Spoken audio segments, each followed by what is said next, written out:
Here's my website, my classroom website. Here's my home page. So here you can see that I say welcome parents and students. I think this is more of a welcome page for when people enter onto my classroom website. You can see that I said the purpose of this website is to learn more about me, the classroom environment and structure, and to provide useful resources for you and your students. So I'm directing it towards the parents because I think that parents will get on this website and use it more than their students and their children. At the bottom of the home page, you can see that I have links to all the tabs and also short summaries about what those links hold next to it. Here's my About Miss Morgan page, and here's just, it's an About Me page, and so I have a few paragraphs explaining my time at LSU, why I chose to go into elementary education, my experience with children so far, and my hobbies outside of school and outside of working with children. Here's my choice page, and I chose to do classroom supplies, and I think this is important to keep on the website because parents and students can come back to this all the time and see what's needed throughout the year. And so that's why I chose to do that. Also, if you see all of my pictures, I got all of them from Unsplash, and the credit is underneath all of the pictures. Here's my resource page, and underneath the resource page there are a lot of subcategories. And so on the home page of the resource page, you can see that I have those links to those subcategories. The first one is games, and then there's parent and student resources, and all of these are just links that bring you to websites that will help in each of those subcategories. So reading, so like for example, Scholastic has is a great resource for different types of book for each different lesson plan.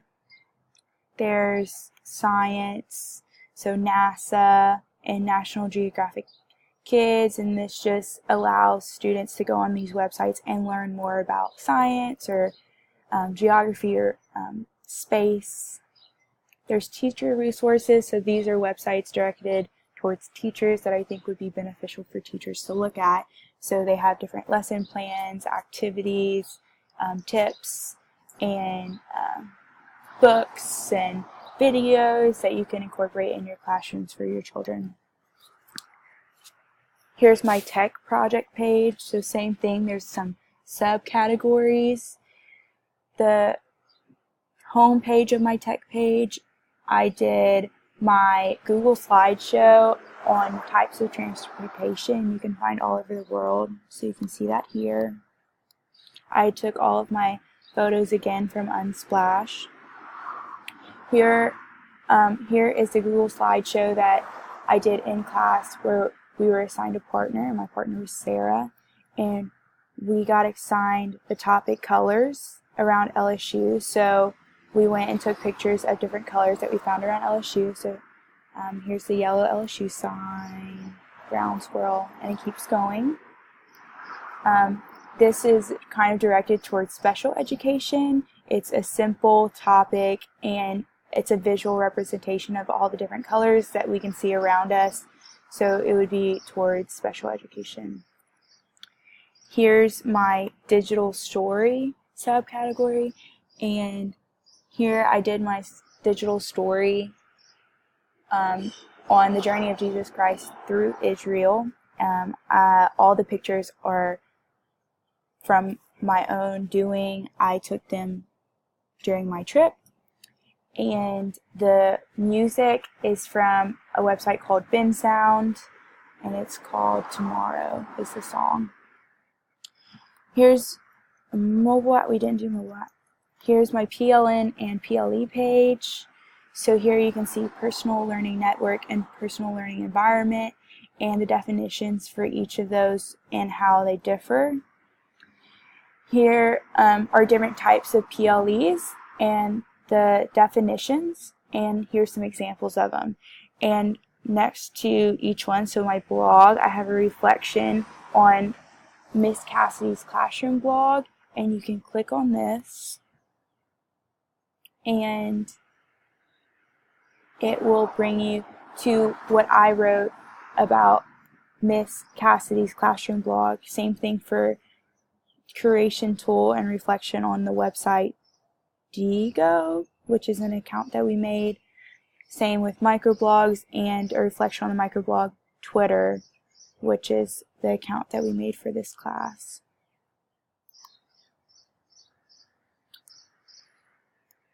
And while those are loading,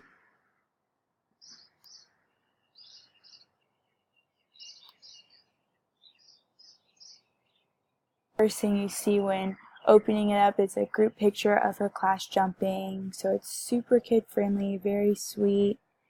Here are a few of the blog posts that I really like. So one of them was releasing the butterflies, and as a class the students raised butterflies from them being small caterpillars. They fed them, and then they made cocoons, and then they became butterflies, and the class just got to see that, and I thought that was super sweet and fun for that age level. Here's some pictures that I got from the blog.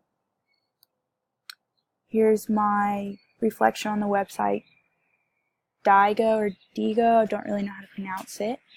And so I did really like the technology, and here you can see that. I didn't think that it was easy to use at first, but after being explained to and given directions, I thought it was fairly easy to use. Don't think that it would be easy for children to use though, but for educators, yes. I would have an account for my own personal use, and I explain that here. And here's some advantages and disadvantages of the free versus paid option. One of the disadvantages is like having ads, but I don't think that outweighs the advantages of having it being free. Here's my reflection on Twitter, and I do not know how to use Twitter. I am very new to Twitter, made my Twitter account for this class, but I did like the way that Twitter was used for education purposes, and I chose to look at Edutopia, which was a very popular education Twitter handle. And here I have 3 tweets that I really liked that each had a link to another resource that went further into depth about what they talked about in their tweet. And here's some pictures from Edutopia. And here's my own personal opinion about it, which again, I don't really like Twitter, but I do see how it's beneficial to any educators. And that's the end of my,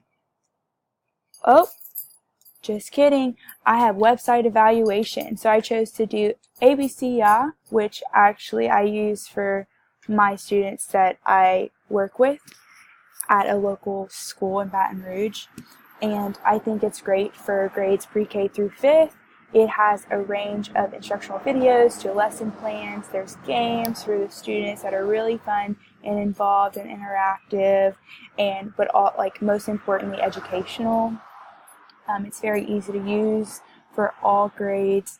The website itself is very colorful, big lettering, easy to read, and it was created by Alan Tortilani and his wife Lisa, and they're both elementary grade level teachers, so you can see that they have the information of what needs to be done because they are teachers themselves. And I think it's great for any teacher who would like to use it and any student, because there's so much that can be found on this website. And that's the end of my run through of my website.